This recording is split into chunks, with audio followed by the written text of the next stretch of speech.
Hey guys, welcome to Attire Series 7. Today I'm reviewing this, which is the Captain America Civil War Marvel Legends Series Giantman Deluxe figure. So really cool, really blessed. I picked this up today at my local GameStop.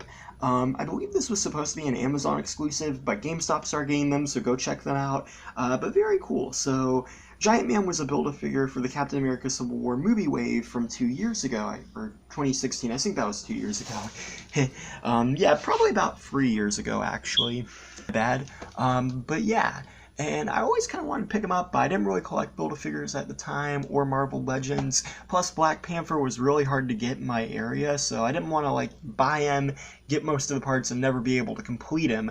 Ironically, Black Panther also did end up also getting a re-release in the Black Panther movie wave, but they re-released him as a complete figure, so that's really cool. We got the Captain America Civil War movie logo. In the background, you'll notice a little airport. I like how they position him in the box, too, because he's so tall. They kind of had to, pose him a little bit. So you got the Legend series. On this side, you have some really cool artwork of Scott growing into Giantman, and you can see Iron Man there. And then on the top here, you have the Ant-Man logo in blue. It's kind of weird.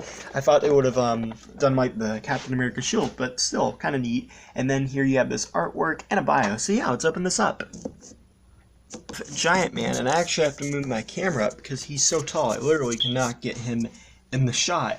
And you might notice I have Hulk and Thanos and some other characters back there, and he is definitely a lot bigger. I'll show a better comparison in a moment. But yeah, he is absolutely huge. I think he might be the buildest, or not the buildest, but I think he might be the largest character I have in my collection. So that's pretty cool. And I believe for the most part this is the exact same figure. I think there's some new paint applications, however, and some slightly differences. But yeah, we got the head.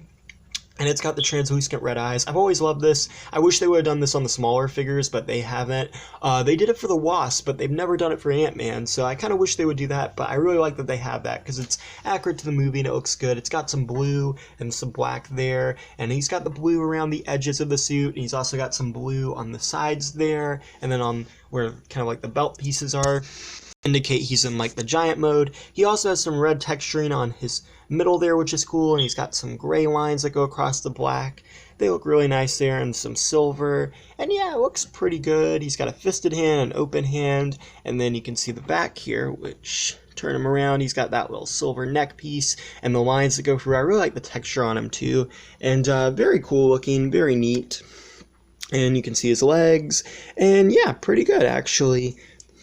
In terms of articulation, you have a 360 at the head, you can look up and down, you have 360 at the arms, and they swing out the shoulder.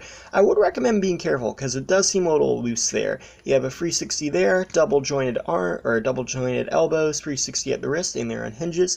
360 on the torso, there is an ab crunch, the legs come forwards, backwards, and outwards. You have a 360 at the thigh, double jointed knees, and the feet move up and down and rock side to side. And I also believe on the original figure, there was a shoe cut piece thing here that came down. It kind of looked like shoes, and I think they did remove that, so there was a little bit of retooling on him, so he's a little bit different, but for the most part is the same.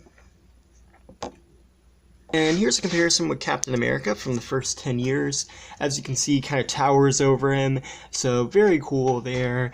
And yeah, pretty neat. I really do like the size of it. I think they did a great job. Really cool. And then here's him beside Hulk, and you can see Hulkbuster in the background, and he is taller. So yeah, I think he is the tallest one. Overall, I think this is really cool. I definitely recommend it. It's nice to get him complete. And yeah, thanks for watching. Please rate, like, and subscribe.